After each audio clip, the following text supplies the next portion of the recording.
Alors, oui, aujourd'hui, il y a beaucoup de vidéos, mais c'est pas grave.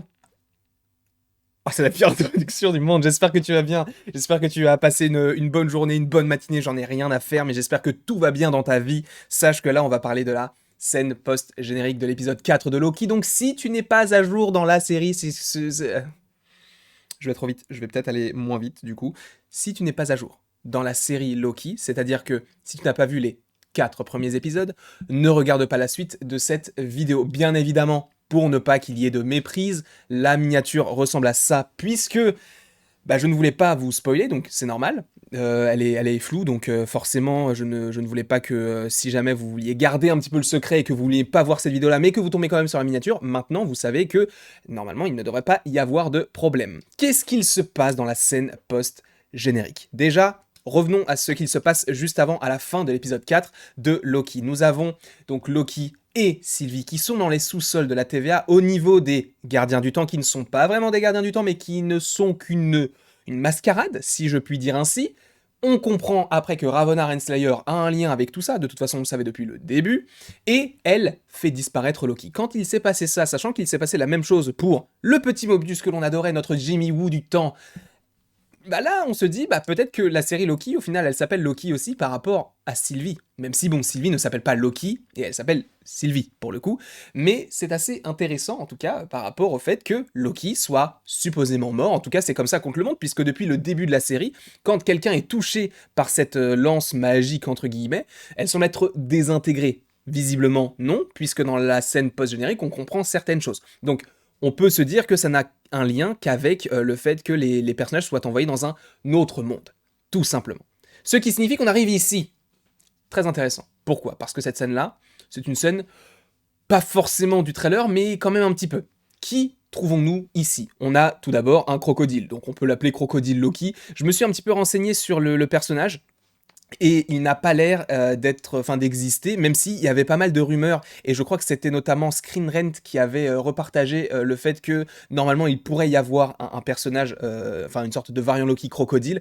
Ça montre que vraiment cette série va dans tous les sens, mais je sais très bien que tout va se coordonner. N'oublions pas que c'est le petit Kevin Feige qui est à la baguette de tout cela, donc forcément que c'est gage de qualité. Hein. Je ne te précise pas qui est Kevin Feige, qui est tout simplement le patron de Marvel Studios, qui est à l'initiative, je ne sais pas, mais en tout cas qui est aux commandes, on va dire, à la manette, aux manettes du Marvel Cinematic Universe. Et ce qui est très cool, c'est que là, on a 4 nouveaux Loki. Donc on a un Old Loki, on a un Kid Loki, Crocodile Loki, et visiblement ce qui ressemble à peut-être un Thor Loki. Pourquoi? Parce qu'il a un marteau. Alors même si son marteau, au niveau de la hanse, ça ressemble plus à une clé à molette. Donc je sais pas où est-ce qu'il a trouvé son marteau. Mais honnêtement, il y a énormément de choses à analyser sur cette photo. Je t'avoue que j'ai pas forcément pris toutes les photos et on va juste rester sur celle-ci, mais c'est aussi pour te donner comment peut-on dire ça, des petites théories par rapport à tout ça et des petites explications. Alors de ce que j'ai trouvé, Kid Loki, il est extrêmement important, donc on va passer sur ce perso et on va y revenir à la fin. Sachant que le contexte, etc., ce qui pourrait se passer dans l'épisode 5, ça on en parlera dans une autre vidéo, mais, on va un petit peu aussi en parler dans celle-ci. Donc on a ce petit Kid Loki qui tient un crocodile Loki. Alors comme je vous l'ai dit, je me suis un petit peu renseigné, et en termes de comics, j'ai pas trouvé d'équivalent, mais vu qu'on est sur des variants et que tout est possible, le fait qu'il y ait un crocodile Loki, moi ça me choque pas du tout, au contraire, je trouve ça même logique qu'il y ait une sorte de comment on peut dire ça, une sorte de Loki un petit peu pas imaginaire, mais où on s'attendait pas du tout à voir ce genre de choses, et je trouve ça super cool. On a un Old Loki, pas un Old Man Loki comme on aurait un Old Man Logan, mais de ce que j'ai trouvé du coup, Old Loki, c'est quelqu'un qui est beaucoup plus sombre que les autres qui sont ici, hein, même si on a d'autres Loki, hein, voilà. C'est quelqu'un qui est peut-être un petit peu plus terre à terre, qui est peut-être un petit peu plus méchant, plus machiavélique, plus sournois que les autres, sachant que c'est quand même un petit peu la définition de Loki, donc à voir ce qu'il pourrait donner, même si c'est vrai que ça va dénoter un petit peu, parce que t'as ce personnage donc de Old Loki, qui semble vraiment être un perso un peu, comment on peut dire ça, un petit peu méchant, pas vraiment méchant, mais disons que je lui passerai pas les clés de chez moi, tu vois. Mais il est habillé un petit peu comme un bouffon du roi. Et ça va être assez intéressant de voir cette comparaison, comment on peut dire ça, une sorte d'oxymore? Non, c'est pas une oxymore, si c'est ça. C'est une sorte de Loki méchant, mais avec un habit très très coloré, très jovial et tout. Et tu vois vraiment que sur sa tête, honnêtement, c'est pas avec lui que je vais passer tous mes étés. Je te le dis, même si bon, après encore, ça peut changer. On a ensuite, tout à gauche, le petit Thor Loki. Et ça, c'est très intéressant. Pourquoi? Parce qu'on voit qu'il a un marteau. Est-ce que c'est intéressant? Je ne sais pas, mais en tout cas, c'est le seul qui n'a pas les cornes, puisque sur le petit Loki, on voit qu'il y a les petites cornes sur le dessus, et on voit même son logo ici. On voit les cornes sur le coco, et on voit bah, les grosses cornes sur la tête de Hall de Loki.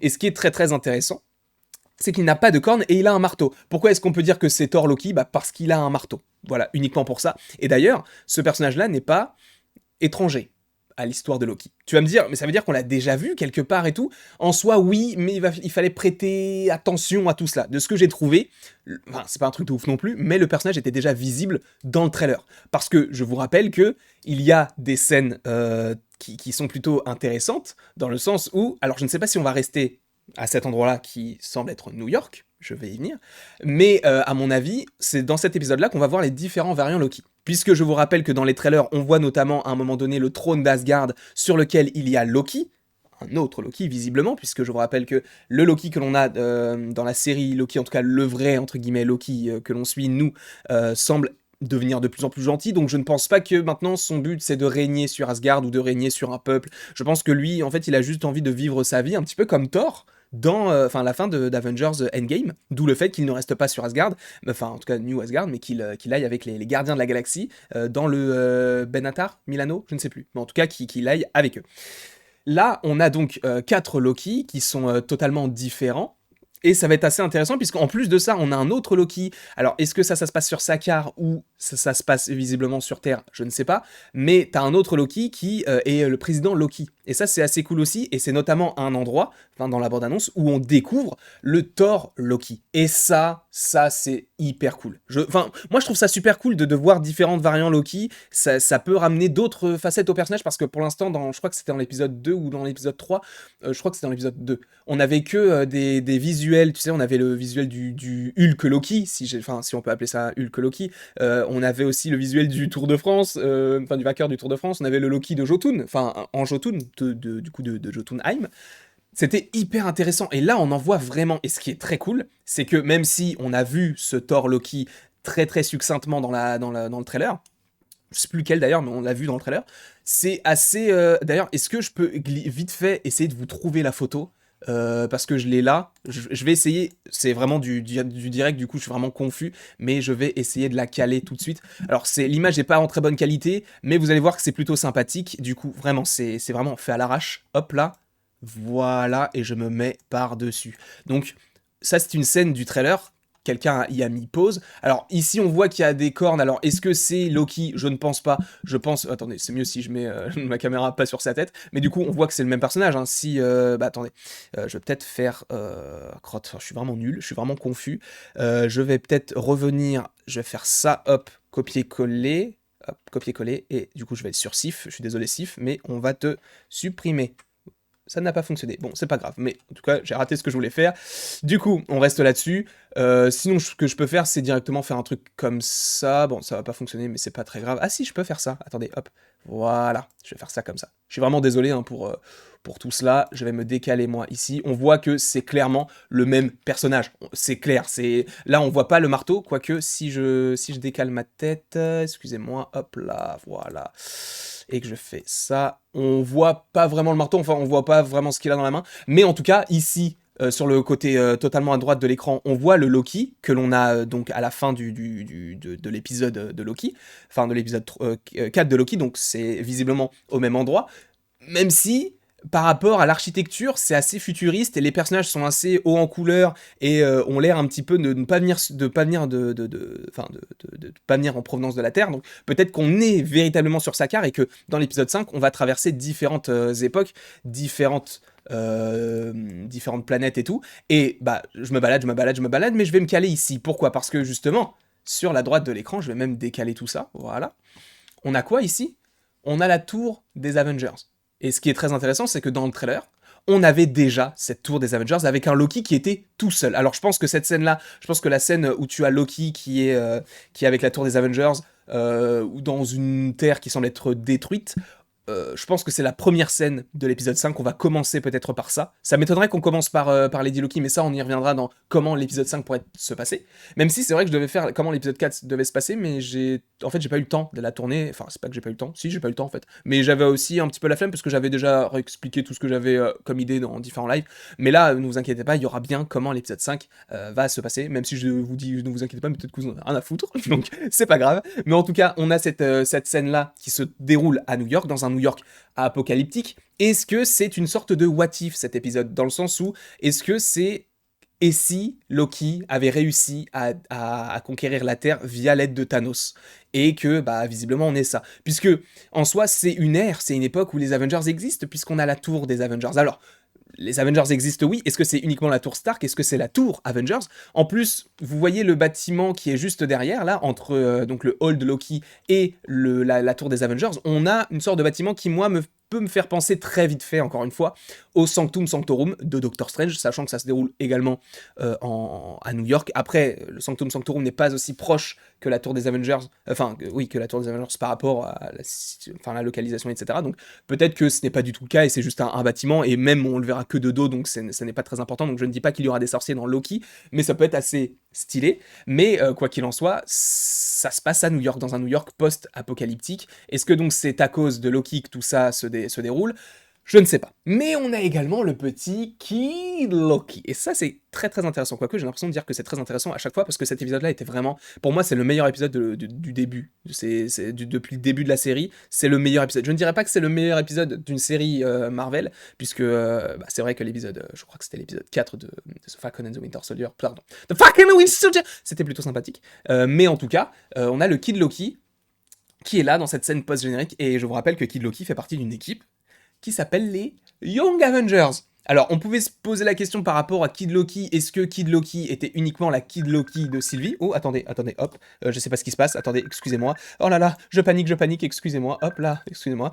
J'arrive tout de suite. Je sais pas ce qui se passe, je suis vraiment confus. Mais du coup, on a du coup le Kid Loki qui fait partie de cette équipe des Young Avengers. C'est extrêmement cool de la voir parce que, visiblement, tu sens que ces Loki-là vont tous sortir, en tout cas je pense qu'ils vont tous sortir de cette dimension un petit peu post-apocalyptique. D'ailleurs, en plus de ça, on pourrait y revoir Mobius, puisqu'il a été également envoyé, je vous le rappelle, dans ce monde. S'il a été tué, on suppose que c'est tué, mais bon, on comprend que ce n'est pas, quand tu touches quelqu'un comme ça, c'est plus le bannir, entre guillemets. Sachant que, est-ce que Loki a été envoyé, du coup, par rapport à son futur post-apocalyptique uniquement lié à sa vie à lui? Je ne sais pas, mais ça peut être assez intéressant de voir ça de cette façon-là, et qu'on ait un Mobius qui, lui, voit différents Mobius sur sa planète, différents variants de lui sur une planète. Ça peut être également une possibilité. Ou alors ils sont tous au même endroit et on va retrouver Mobius, qui va retrouver Loki, qui va retrouver tous les personnages qui ont été désintégrés. Ça peut être une solution, encore une fois, mais par rapport au Kid Loki, je sais que Comics Guardian en avait fait une vidéo, donc je vous invite à aller voir la vidéo en question, si vous en avez envie, bien évidemment. Mais le Kid Loki est extrêmement intéressant, et je pense que ce personnage-là peut traverser la série et atterrir dans un programme qui sera les Young Avengers. Je ne vois pas ne pas... Enfin, pour moi, c'est impossible qu'il n'y ait pas les Young Avengers. T'as, dans WandaVision, t'as Billy et Tommy, dans Falcon and the Winter Soldier, tu as Patriot, dans Loki, t'as Kid Loki, dans Ant-Man et la Guêpe Quantumania, tu vas avoir Cassie Lang qui va devenir, du coup, une autre version de Ant-Man, t'as Kate Bishop qui va arriver dans Hawkeye. Donc là, ça sent bon, ça sent extrêmement bon. Donc je ne sais pas comment tout ça va se dérouler, je ne sais pas si ils vont tous en sortir. Apparemment, dans les comics, si j'ai bien compris, le Old Loki meurt à un moment donné, donc est-ce qu'on pourrait pas avoir un Loki qui meurt? C'est pas impossible, mais ce serait cool d'avoir différents variants Loki qui se rencontrent et tout, ça serait incroyable, une série Loki comme ça. Oh, j'ai trop hâte, j'ai trop hâte de voir cet épisode 5, parce que, comme l'a dit Tom Hiddleston, c'est l'un des épisodes les plus importants de la série avec l'épisode 4, et là on voit véritablement qu'il y a un lien avec tout ça. À voir si l'épisode 5 et l'épisode 6, même si l'épisode 6 c'est sûr, mais à voir si l'épisode 5 aura une scène post-générique, et s'il y en a une, on fera la même chose, et donc par rapport à tout cela, je ne sais pas si cette vidéo vous aura plu. N'hésitez pas à l'aimer, à la partager, à la commenter, à vous abonner si ça vous fait envie, bien évidemment. Et après toute cette longue vidéo, il ne me reste plus qu'à te dire à la prochaine pour la prochaine. Seulement, j'espère vraiment que ce type de format vous plaît. Ça me permet, moi, de gagner du temps et de vous proposer d'autres contenus plus montés et plus rapidement. Et donc, bah, en tout cas, par rapport à une réaction à chaud sur une sorte d'analyse de scène post-générique. Si ça peut vous plaire, bah on continuera dans cette lancée-là. Et vu que vous voyez que je fais 15 minutes sur une scène post-générique de à peu près 10 secondes, on fera une vidéo par scène post-générique. Si jamais Loki en a deux, si jamais Black Widow même en a deux, on fera la même chose. Donc en tout cas, j'espère que tout cela vous aura plu. Et il ne me reste plus qu'à vous dire à la prochaine pour la prochaine.